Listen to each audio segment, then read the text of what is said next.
Thank you for viewing this innovation vlog brought to you by the Prosecutors Center for Excellence. My name is Sophia Roach, and I am joined by Mara Elliott, the City Attorney of San Diego. And she's here to tell us about how she has improved enforcement of red flag laws in her city.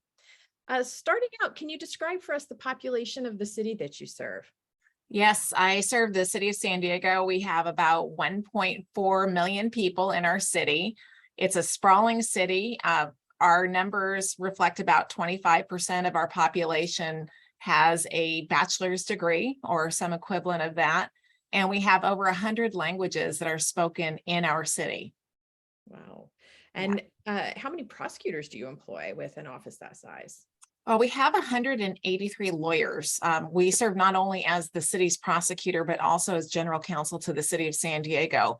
About half of those lawyers work in our criminal division, and they do primarily criminal work, but they also do some civil work like gun violence restraining orders, which are civil orders. So can you tell us a little bit about how California's red flag law plays into your enforcement specifically? Yes, this is a program that has been around in the state of California for many years. It was a response to a gun-involved massacre out of UC Santa Barbara's area, where all the known red flags were there. The family knew that the perpetrator had mental health issues, that he had access to guns, but he had not committed a crime. And therefore, there was nothing that law enforcement could do about that.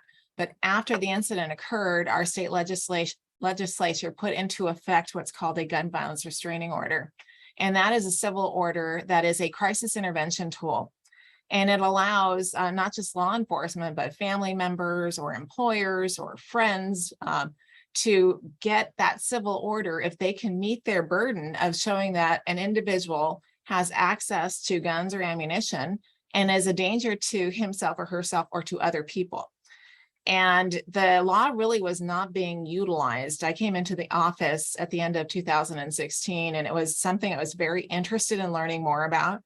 And I think a lot of us were intimidated about enacting a program like that because there's a lot of groundwork that you need to lay before you're successful with it. So when I came into office, it became a priority, and we got our first gun violence restraining order about a year after I came into office. And for government, that's actually remarkable. That's quick speed because there's just a lot of moving parts. It's not just my office that would step in and say, we really need to get a gun violence restraining order. We need to have the assistance and cooperation of law enforcement and also the courts. And here, the courts in San Diego had never seen a gun violence restraining order, and it just wasn't being used. And here the law had been on the books for a couple of years. So that's how it started. It came from me being a mom, having children the same age as the kids who were massacred in Sandy Hook. And that happened 10 years ago. And there was that in the back of my head, what can I do? What more can we do as a city? And I think a lot of us believe that there's not much you can do at the local level because gun issues really are federal, which is not true. We have that access to a civil order that can really save lives. So our community embraced gun violence restraining orders. We work very closely with our law enforcement partners at the San Diego Police Department. The court was fabulous. They all got in line and helped us to expedite these emergency orders and to learn it. And now it's just part of the fabric of our city. People know about them. They know who to call if they're concerned, but it wasn't that way when we started. So can you tell us within your actual organization, have you made some changes or assigned people to work on this in particular? Because you've been held up as a model within the state of California. I mean, what is it that you are doing differently since these laws apply across cities and counties? I think there's a few things. We did create what we call a gun violence response unit, and I have 4 to 5 dedicated employees at any given time, and this is what they work on. Because gun violence is not an issue that just hits us during business hours. And these individuals take calls in the middle of the night, on the weekend. It is a lot. It is a lot of work. And they really want to do this work. They feel very connected to it. And there's others that are in line. So if I get burnout, which I expect could very well happen, because not everybody wants to be available at night or on the weekends, I've got the next line of deputies who are training up because you get a lot of great courtroom experience. You're proving a case. And you're talking about why somebody should be prohibited from having access to their guns, which they have a right to have, unless they're irresponsible. And that's what we need to show through those court proceedings. So we have a dedicated unit. We keep in constant contact with the police department.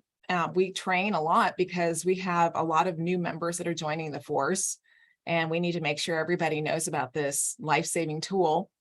We do a lot of communication work. If I can go on TV and talk about this, I will do that. If I can go to school districts or school boards and say, hey, here's what you do if you come across a situation like this.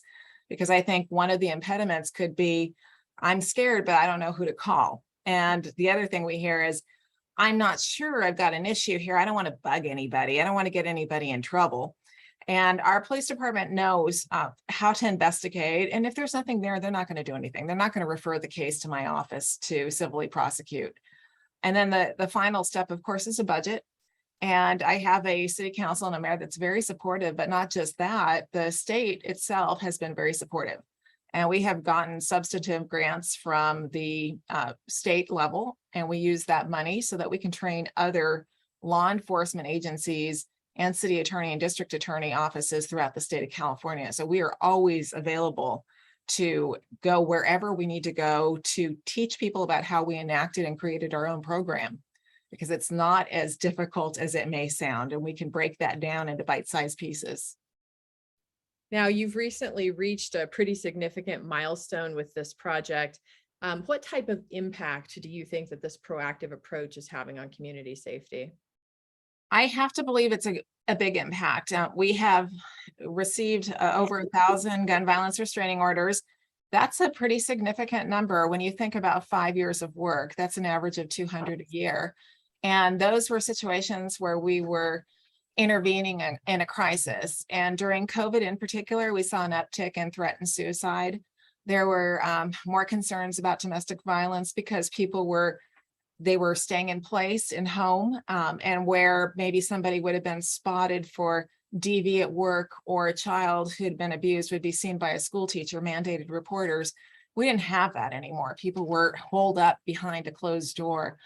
So it was good to have that resource, and we never stopped our work. These are essential workers in our office. About a third of the cases involve domestic violence.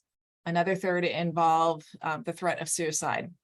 So our response is to the calls we get. This is the community that is saying, that's raising that red flag and saying, there's something here, please look into it. I'm proud that we don't have to read much about gun violence in San Diego. Of course, we still have it. No community will ever be immune from that, but we work very hard to keep those numbers down. And the public doesn't read about what was prevented. There's no story there. And I want to keep it that way. So do you have any advice for offices that might be interested in developing a similar program? What are your key takeaways? I think the key takeaways are understanding how to create a program. And like I said, my office is happy to come out to any community and explain how we did it. And then you need a trifecta of resources.